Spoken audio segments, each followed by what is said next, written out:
Oh, ganyan lang ha. Tapos, ganyan lang natin. Tapos, pag kunti siyang siya, yan. Yan. Kunting kulo yan mamaya, okay na yan siya, no? So, ngayon, maghanda na tayo ng ating apoy, no? Ganyan. Ganyan po, pagka-procedure ng ating ulam na yon ngayon. So, yan, may suka na siya. Lagyan na siya ng suka para sobrang siyang malasang-malasa. And, lagyan natin ng asin.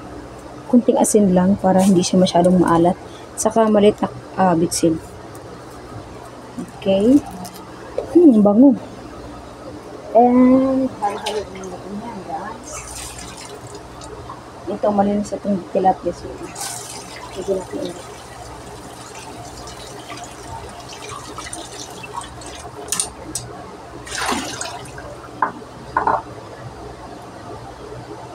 So, yan. Malasang-malasa na ito. Lalagyan natin ng ito. Para sobrang lasa ang ating paksiw.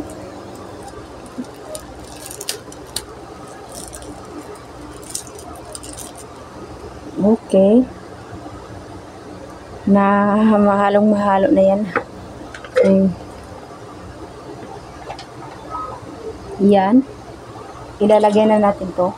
Isa-isahin natin guys para manunuot yung sa ilalim ng tilapia natin. Yan. Ganyan natin guys, no? Para papasok yung sarap sa ilalim. Yan po. Yan, lagyan natin yan. Tapos, ilagay natin sa ating kawali. And yan. Ito ang ating mga tilapia. Kunti lang yung ulamin kasi. Ilalagay kasi. Ayan. So, hi guys. Magluto tayo ng paksiw na tilapia. So, ito ating mga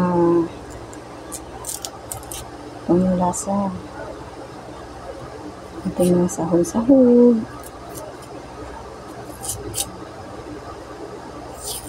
Turuan ko kung paano sobrang lasa yung tilapyang bangus. Tilapyang paksiw. Yung nanunuot talaga sa laman yung sarap. Ating paksiw.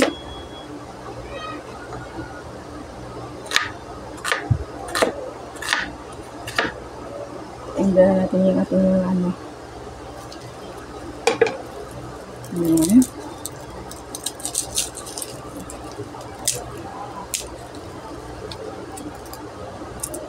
Ating sibuyas lang. Bawang. Pipitin natin yan para malasa.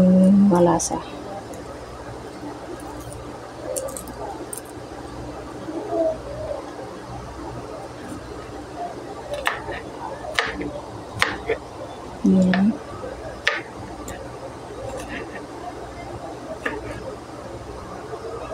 Ito din ang ating luya.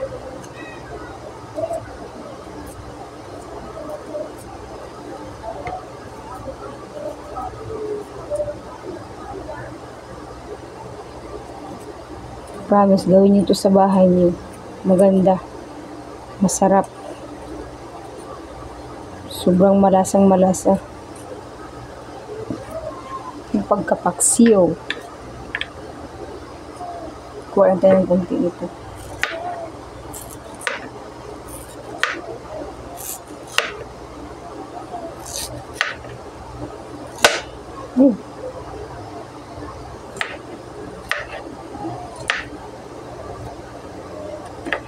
Ayan.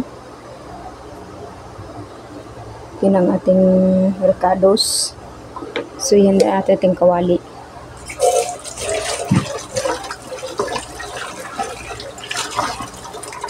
Ito, malinis naman to. Dyan to. Malinis naman siya. So, ngayon, ayan, kuha tayo ng asin tsaka bitsin. And, at saka, ang ating silver swan.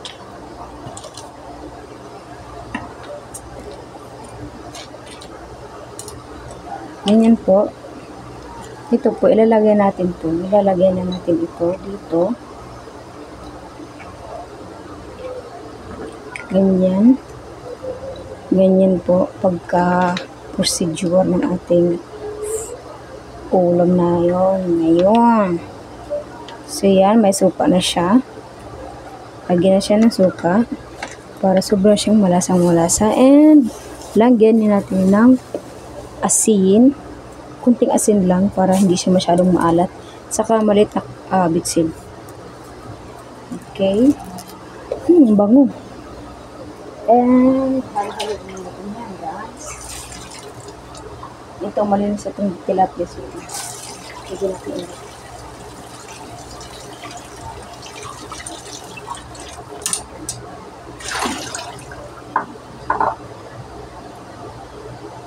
So yan.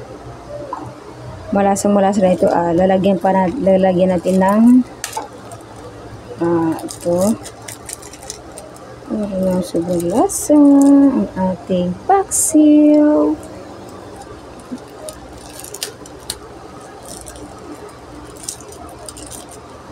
Okay. Mahalong-mahalo na yan.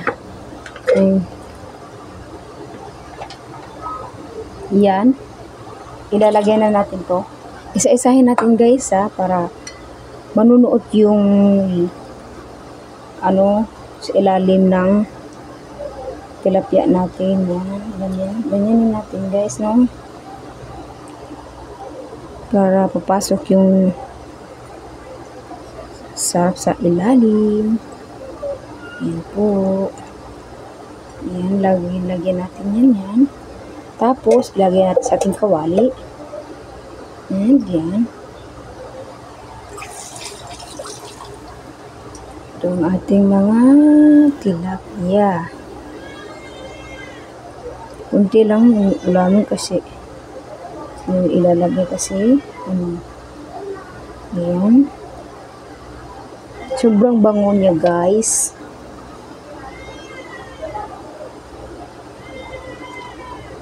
Ayan.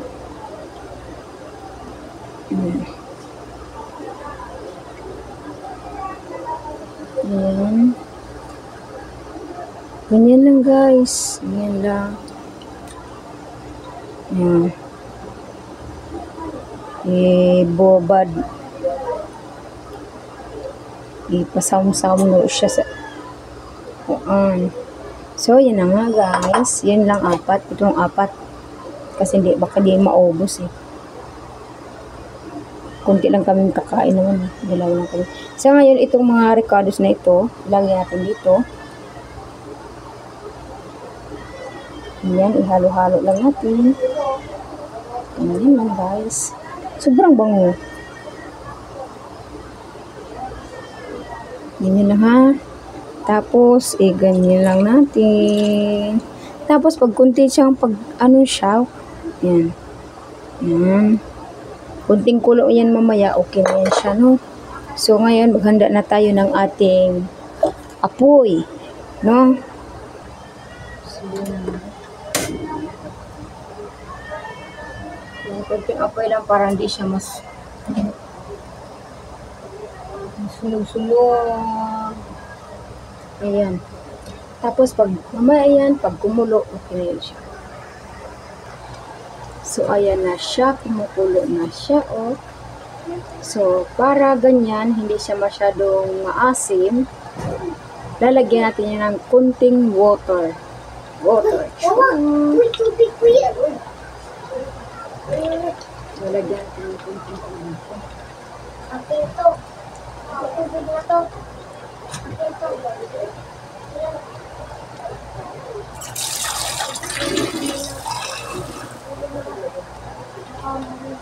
konting water para hindi siya masyadong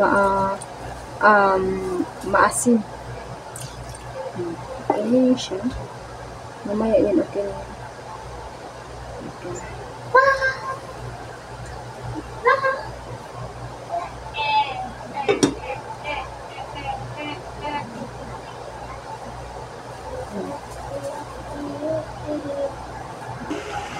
Ayan na, guys. Ang ating tilapia.